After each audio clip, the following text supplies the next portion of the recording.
Hi, my name is Eve. I'm your local court jester. I'm Cheyenne. This movie was more upsetting than I thought it was going to be, but I enjoyed it thoroughly. And we just saw Three Billboards outside Ebbing, Missouri, and we're going to talk about it.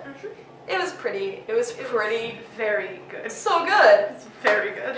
The movie is about this woman whose daughter was raped and murdered a few months ago, and the case has gone nowhere. So she rents out these 3 big billboards and uses them to call out the police, but mostly the chief of police, who's played by Woody Harrelson, about not doing anything with this case, or not moving forward with it, or not solving it. And like, it's just a downhill spiral from there. Just when you think things can't get worse for these characters, they do.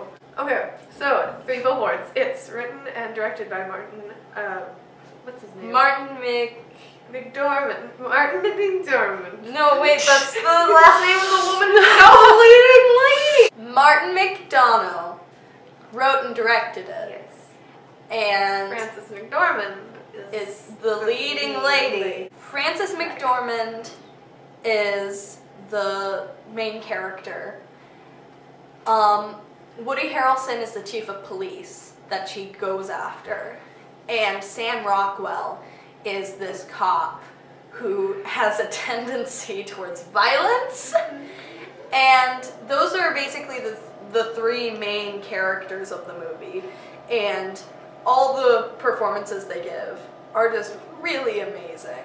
This movie is so good. It is. It's not. You don't see a lot of crime dramas nowadays that aren't based off of like novels and like, oh, this is a true story.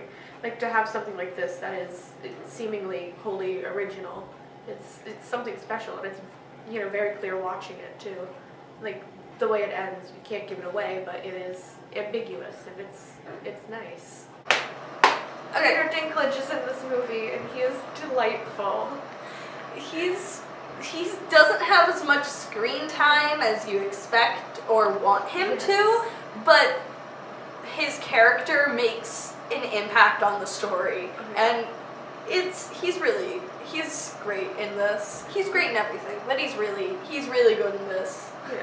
A lot of the characters, like most of them actually, they kind of grapple as like between like what is right and what is wrong, and like what is moral and what is just, and what are we supposed to do in this kind of circumstance. And they all have their own stories going on, but there are a few who just kind of stand out as good people who are trying to do the right thing, even though it might seem a bit sketchy in the moment. And he's one of those characters where he's just trying to help someone, maybe because he has like ulterior motives. Yeah. But he's still trying to help, and it shows how it takes place in this, you know, this town, and it's obviously a community that's pretty close-knit, and everyone knows everyone's business, and the cops are very involved in everyone's business, and they don't stay out of anyone's business either. And so it just shows how there's different levels to that sort of compassion within a community, I think. How, like, you can have a grieving mother who is taking her grief out through anger, and then you can have a police chief who's going through his own problems. Like, he has cancer, and so he is actively dying, and he has that whole thing to work through, and she's working through something, and they clash, and it doesn't end up well. It's just, there's a lot that goes on in this movie. This might be the perfect movie. It's so good. Like, it's not predictable. You don't see what's going to come next, which again you do see from a lot of like crime dramas, because it's told from the mother's point of view, but she's not so much trying to, like, she's trying to get back at the cops for not solving her daughter's murder. But later on in the movie, there's letters being read from one of the characters that they leave, and they say something along the lines of hate solves nothing, and that's what she's going through. Like, she's going through this whole like moment where she can't really feel anything else but aggression, because they haven't done anything about it, and that's why she put up the billboards to begin with. But as the movie progresses, the billboards sort of stand for something else, and it's interesting to see how that evolves as the movie goes on. So, getting a bit more into spoiler territory, because why not? Caution. If you don't want any spoilers, leave. Goodbye. Or skip to the end of this review. Some things that happen in this movie is one whole suicide, a whole person being thrown out a window, Just a whole guy being set on fire and then put out by Peter Dinklage. yeah, like 2 different cases of arson. There's lots of fistfights and just straight up brawls. That's true. There's lots of fighting in general in this Yeah. movie. It's not senseless either, though. Like, it has a purpose, which Yeah. is, good. It's not irritating. Oh, they're gonna have a fight scene for reasons. There's obviously a good reason.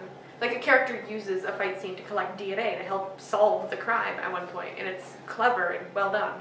Oh, there's so many moments in the movie that are so funny until they're sad. Yeah. Like, there's this one big scene where this obnoxious cop who just doesn't really know what he's doing, and it's kind of interesting to see him as a cop. Like, how did he get in this position of power? He's a ridiculous human. Yeah. And he's listening to music and just kind of dancing, but then big news breaks, and the next scene he's sobbing in a bathroom. It's, Yeah. yeah. That's the kind of movie this is. It's very, very well done. And it's not like it has like tone problems either. No. It all like something really funny will happen and it'll immediately switch to like something horrible and miserable. But it doesn't ever feel like it's like it has to change gears. It's all got the same tone. The score of this movie fits like the whole tone of it really perfectly. It's kind of got a country vibe. There's some clapping and stomping, and there's some mandolin in there. And then they have these really just like calming, like folksy indie songs playing while extremely violent things are happening. And it just like is like the perfect score for the tone of this movie. It's like very soothing, even for a movie that's basically about hate versus compassion and mercy. Yeah, the movie opens with The Last Rose of Summer, which is a very calm and gentle and pretty song, and the song comes back later in the movie after all these hateful things have happened and while something very hateful is going on, and it sort of draws a connection between where we've started and where we've gotten. I think I'm gonna give this movie like 7 out of 7. Just really soothing songs playing on Sam Rockwell's character's like iPod. Yeah, I will give it 9.8 out of 10 passive-aggressive billboards because of one line of dialogue that made me want to rip my ears off. Oh, Yeah.